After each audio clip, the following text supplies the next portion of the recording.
অ খুৰীমা ৰবচোন কি হলে মানে মই আপোনাক কথা এটা ক'ম বুলি ভাবিছিলো ও কি কথা এ ৰবাচোন ৰবা ঘৰ ভাড়াটো বেছি হলা নেকি এ খুৰীমা আপুনি কিবা ক'লেই কিবা ঘৰ ভাড়াৰ কথাটো উলিয়াই বহকচোন বহক দে পিছে কচোন মাই কি কথা মানে মই কেইদিনমানৰ কাৰণে ঘৰলৈ যাম বুলি ভাবিছিলো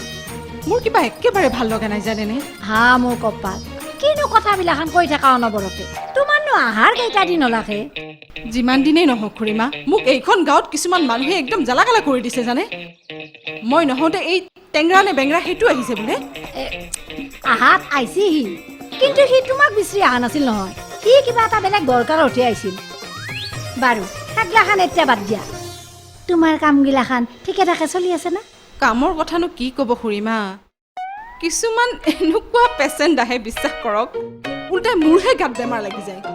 বাপৰে বাপ কি বেমাৰৰ ষ্টাইল খুৰীমা মোক চাব মন যোৱা বেমাৰ কেইজনমানৰ আকৌ মোক বহুদিন নেদেখা বেমাৰ মুঠতে কিবা অদ্ভুত ষ্টাইলৰ বেমাৰ হে মাই মৰম জান কথা এটা অৱশ্যে নোহোৱাও নহয় আচলতে তুমি বহুত ঠগা যে সেইকাৰণে কিছুমান মানুহ একেবাৰে পাগলা হৈ গৈছিল তুমি আপিতো সঁচাকে একেবাৰে চালি চাই থাকবাৰে মন যায় মাই আপুনি অলপ বেছিয়ে ক'লে দিয়ক খুৰীমা হে লাজে কলা হেৰা মাই মৰম কি যে হ'ব নহয় এই মৰম জানটোৰ লগত ঠগা বুলি ক'লেও কোনোবাই বেয়া পায় না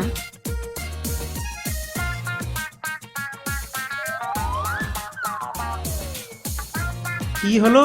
একেবাৰে ফিউজ হোৱা বাল্বটোৰ দৰে যে অফ হৈ আছা এনি প্ৰব্লেম প্ৰব্লেম মানে তুমি আৰু আমাৰ ঘৰত নাহিবা ৰুনি যেতিয়াই মোক বহুত সন্দেহ কৰিছে সিও মোৰ লগত অ'কে নাহো দিয়া আৰু তোমালোকৰ ঘৰ আজিৰ পৰা নহয় ৰচোন জিঠিৰ মুখত কথা এটা শুনি একেবাৰে মন চোন ভাল লগা নাই কি কথা মোক বিয়া দি জিঠিহঁতৰ ঘৰতে থকা কথা কৈছে আচ্ছা আই মিন ঘৰ যোৱাই থকা বুলি যে কয় সেইটো তুমিয়ে কচোন মোক কিবা ধকা থাকবা লাজ নালাগব নেকি ধেই তোমাক জেঠাই এইবোৰ এনেই কৈছে আৰু মই থাকোঁতে তোমাক এনেদৰে ৰাখি থ'ব পাৰিব নেকি তুমি টেনশ্যনে নল'বা হ'লেও মোৰ কিবা ভাল লগা নাই আহা তুমি এইবোৰ অযথা চিন্তা কৰি নাথাকিবাচোন মই আছোঁ নহয় কিবা এটা কৰিম ব'লা নহ'লে অকণমান ফুৰি আহোঁ তেতিয়া তোমাৰ মাইণ্ডটো ফ্ৰেছ হ'ব নে কি কোৱা নাই নাযাওঁ জিঠিয়ে গালি দিব হাৰে একো গালি নিদিয়ে মই কথা পাতিম নহয় তোমাৰ জেঠাইৰ লগত ট্ৰাষ্ট মি এটা কাম কৰা এতিয়া নালাগে অকণমান দেৰিকৈ তুমি ৰেডি হৈ থাকিবা মই তোমাক ল'ব আহিম হ'ব অ'কে ঠিক আছে ব'লা বুজিছ বাইদেউ তহঁতে একো চিন্তা কৰিব নালাগে যোৱা ৰাতি মিলন দা আৰু মই তামাম চালো ভিন্দু কিন্তু লেপটপত ফটোবিলাক সেই জিলমিল কৰি থকাৰ কাৰণে একো দেখাই নাপালোঁ তাৰমানে তই আমাৰ এখেতক দেখা নাপালি নিশ্চয় কৰবাত কিবা এটা কৰিলে ইহঁতক যদি দেখা নোপোৱা বুলি কওঁ নহয় হ'ল আৰু মিছা মাতিব লাগিব পুষ্পা কি ভাবি আছ তই সঁচা কথা ক তোক মই কাবৌ কৰিছো আৰে কাবৌ কৰাটো ডাঙৰ কথা নহয় কিন্তু আমি ভিন্দক লগ কৰি যে বহুত কিবা কিবি খাবলৈ দি আছো নহয় এইটো ডাঙৰ কথা তই সঁচাই কৈছ নে মা কসম বিদ্যা শপত যদি মিছা কৈছো নহয় হেলিকপ্টাৰৰ পাংখা বেয়া হৈ মৰিম হেলিকপ্টাৰ ক্ৰেছ হৈ মৰিম হেলিকপ্টাৰৰ মটৰ বেয়া হৈ মৰিম তেনেহ'লে তই এখেতক লৈ নাহিলি কিয় আৰে কি ক ইহঁতে 5 লাখ টকা ডিমাণ্ড কৰিছে মিলন দাই বুজাই বৰাই কিবাকে 3 লাখলৈ নমাইছে এতিয়া যদি 3 লাখ টকাটো নিদিও নহয় তেতিয়া তাৰমানে এখেতক মাৰি পেলাব নেকি মনে মনে থাক মাৰি পেলোৱাটো ডাঙৰ কথা নহয় কিন্তু পুষ্পাই মানে তোৰ ভাইৰে সিহঁতক ফুটা কৰি এটা নিদিয়াকে যে ভিন্দক উদ্ধাৰ কৰি আনিম নহয় সেইটো ডাঙৰ কথা কাৰণ মই কোন হয় গণকে মোৰ নাম কি থৈছিল পুষ্পা পুষ্পা হয় পুষ্পা বাকীখিনি জানই ৰুণী ভাই এটা ডাঙৰ কথা হ'ল নহয় কি ডাঙৰ কথা মৰমজান ডাক্তৰণীয়ে আপোনাক চেণ্ডেলেৰে বহনি কৰিলে নেকি বাৰু কি ফাল্টু কথা ক'বা আহা বেলেগে মোৰ গাত টাচ কৰিব পাৰিব তাৰ নাম নাজানো সেইটো অৱশ্যে নোহোৱা নহয় কিন্তু আপোনাৰ কথা যে মই চব শুনিছোঁ চাব দেই টেঙৰা কাকা কেতিয়াবা যে আপোনাক মৰমজান ডাক্তৰণীয়ে ধুই পেলাব যে 100% হাতাং খেণ্টা জালক খুৰবা নৰে মোক বাদ দে সেইবিলাক কথা বাদ দে এই তোৰ লগত মোৰ এটা ইম্পৰ্টেণ্ট কথা আছে কি ইম্পৰ্টেণ্ট কথা আছে কওক কিন্তু শুনক মই একো আল্টু ফাল্টু কথা শুনাত নাই দেই আল্টু ফাল্টু কথা নহয় তোৰ বাপেৰে লগত কথা পাতি এই মাষ্টৰৰ 5 বিঘা মাটি কিনি নল কিয় হেই আমাৰ কিবা মাটিৰ অভাৱ আছে নেকি কিমান মাটি কিমানক দাম দিলোঁ আমাৰ নিজৰে হিচাপ নাই অৱশ্যে বাপেৰে জোখমাখত গণ্ডগোল খুৰে বহুত মাটি ল'ব পাৰে আৰু সেইকাৰণে তহঁতৰ বহুত মাটি মনে মনে থাকক মুখত আহিল বুলিয়ে যি টি কথা নবকিব আমাক কি 2 নম্বৰী বুলি ভাবিছে হা মোৰাটো ধেমালিয়ে কৰচং যেনেকে তেনেকে ধেমালি মোৰ লগত নকৰিব ঠিক আছে এই শুন মাষ্টৰৰ মাটি 5 বিঘা যদি আমি বিক্ৰী কৰি দিব পাৰোঁ 5 লাখ টকা তাৰে সিহঁতক 3 লাখ টকা দিলেই হ'ব 1 লাখ তোৰ 1 লাখ মোৰ আচ্ছা কথা তাৰমানে সেইটোহে হা যি বুজিলোঁ আপুনি মানে মোক 2 নম্বৰী কৰাইহে এৰিব আৰু ঠিকে আছে 1 লাখ টকা যেতিয়া মাথাটো মাৰিব পাৰি মাথাটো মাৰিব পাৰি নহয় মাৰবাই লাগব এনেহেন কথা দেছ পিছে পুষ্পা তহঁতে পানী পানীকৈ যা যোগাৰবোৰ কৰিছনে যা যোগাৰ কৰাটো ডাঙৰ কথা নহয় কিন্তু কিহৰ যা যোগাৰ এইটোহে ডাঙৰ কথা সেয়া কিয় কথাবোৰ বুজি নাপাওঁ মই মাষ্টৰৰ কাজ সকামৰ কথা কৈছোঁ হোৱাট কাজ সকাম মানে কি সেই তহঁত বৰ পানী পানী মানুহ মাষ্টৰ বেচেৰাটো মৰি থাকিল তাৰ আত্মাৰ সৎগতিৰ অৰ্থে পিণ্ড শ্ৰাদ্ধৰ ব্যৱস্থাটো নকৰ নেকি চুপ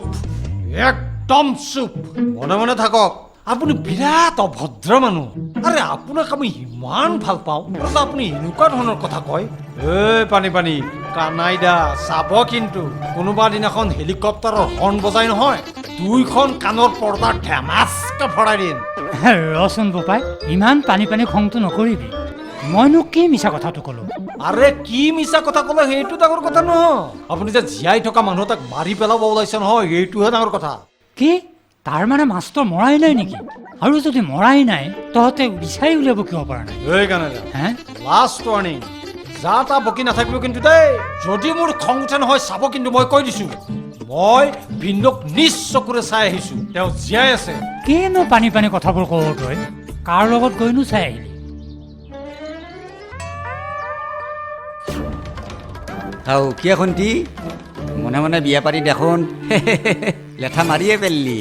কিনো খন্তি খন্তি কৰি থাকে অ মিলন দা মই বন্তিহে আৰু মইনো কেতিয়া বিয়া হলো হাও কিয়া তই সেই পাতি ভাঙা বিলেকটোৰ লগত বিয়া হৈ যোৱা নাছিলি এই হ'ব মোক ফাঁকি দিব নালাগে মই আগতেই গম পাইছোঁ নাই হোৱা অ মিলন দা ইমান দিনে মই ঘৰতহে আছিলো ভিন্দৰ খবৰটো শুনি লৰালৰিকৈ গুচি আহিলো তাকেতো দেখিছেনে এতিয়া কি খেলি মেলি খেলা হৈ গ'ল বুজিছা না পিছে তোৰ ভিনদেউক খালাচ কৰিবৰ কাৰণে বাহিৰে হাতক টকা পইচা যোগাৰ কৰিব দিছোঁ কিন্তু মই যিমান পাৰোঁ চেষ্টা কৰিছোঁ কিন্তু সিহঁতে টকা পইচা যোগাৰ কৰিবই পৰা নাই তাকেইতো মিলন দা ঘৰলৈ গৈ কি কৰিব পাৰো তাকে চিন্তা কৰি চাওঁচোন আপুনিও কিন্তু আমাক সহায় কৰিব লাগিব দেই মইতো বেছি চিন্তা কৰিব নালাগে মইতো সহায় কৰিমেই বুজিছা আৰু নিজে আহিছে যেতিয়া বৰ ভাল কথা হৈছে বাহিৰৰ লগত আলোচনা কৰি সোনকালে টকা পইচাখিনি যোগাৰ কৰাৰ ব্যৱস্থা কৰিবি বুজিছা হ'ব দিয়ক। তাৰিখে খালাচ কৰিব পাৰোঁ যা পিছে যা বহুত দূৰৰ পৰা আহিছা জাগি যা হ'ব দিয়ক। মোৰো অলপ কাম আছে হ'ব পাই একদম খঙো নকৰিবি আৰু বেয়াও নাপাবি মই চৰি কৈছোঁ মাষ্টৰৰ জীৱনটো পানী পানী হোৱা বুলিহে মই ইমানবোৰ কথা ক'লোঁ হ'ব মনে মনে থাকক আপোনাৰ ঠাইত বেলেগ হ'ব লাগিছিল একে ডিঙি মুচৰি দিলোঁ হয় কথা ক'ব আহিছোঁ জীয়াই থকা মানুহ তাৰ শ্ৰাদ্ধ কাম কৰিবলৈ যায় ইয়াতকৈ দুখৰ কথা আৰু কিবা আছে নেকি বাদ দিয়ক চৰি কৈছে নহয় আপোনাৰ লগত মোৰ এটা কথা আছে কি কথানো আপুনি মোক কাম এটা কৰি দিব লাগিব কি ভিন্দৰ 10 বিঘা মাটি 5 লাখ টকাত বন্ধকত দিব লাগিব গতিকে কোন মানুহে লয় আপুনি অকণমান বিচাৰ খোচাৰ কৰি দিয়ক কিনো পানী পানী কথাবোৰ কৱ তই 5 লাখ টকাত মাত্ৰ 10 বিঘা মাটি হাঁ, ঐ 5 লাখ টকা পাবলৈ হ'লে কমেও 20 বিঘা মাটি লাগিব কি 20 বিঘা মাটি লাগিব আজিকালি মাটিৰ ভেলু কি নোহোৱা হৈ গ'ল নেকি আৰে আজিকালি দেখোন মিনিটে মাটিৰ দাম বাঢ়ে দাম বাঢ়িলে নহ'ব নহয় যিয়ে বুকুৰ তেজ পানী কৰি খেতি কৰে সিহে বুজি পায় আৰু তাৰ উপৰি ট্ৰেক্টৰ ৰোৱনী কঠীয়া তোলা এইবিলাক কথাটো আছেই মাক কচম ইমান দীঘলীয়া কথা শুনাৰ মোৰ ধৈৰ্যও নাই ইচ্ছাও নাই কাণৰ পোক লৰাই দিব আপুনি এইবিলাক বাদ দিয়ক হে মাটি লোৱা মানুহৰ ব্যৱস্থা কৰক আৰু শুনক বহক না অঁ দৰকাৰ হ'লে আপোনাকো মই কিবা এটা দি দিম হ'ব পাই মই একক দহ কৰি কথা কোৱা মানুহ হ'ব পাৰোঁ কিন্তু ঘোচখোৰ নহয় দেই মই বাৰু 2 এদিনতে মাটি লোৱা মানুহ এজন বিচাৰিম হেৰি কৰোঁ নেকি মহাজনকে মাটিখিনি ৰখাৰ কথা কওঁ নেকি? মহাজনক সুধি চোৱাটো ডাঙৰ কথা নহয়, কিন্তু ছাগলীৰ ওচৰত পাণ ৰখা মানুহ যে মই নহয় এইটো ডাঙৰ কথা। তেতিয়াহ'লে ঠিক আছে, মই অন্য গ্ৰাহক বিচৰাৰ ব্যৱস্থা কৰি মাটিখিনি পানী পানী কৰি দিম হা, একদম চিন্তা নকৰিবি। মই এতিয়া আহোঁ দে। ইও ইমান ভৰসাৰ নহয়, কিন্তু উপায়টো নাই, কাৰোবাৰ পৰাতো মই পইচাটো ল'বই লাগিব। ঠিক আছে, দেখা যাক ক'ৰ পানী ক'ত যায়, অলপ আৰাম কৰি লওঁ।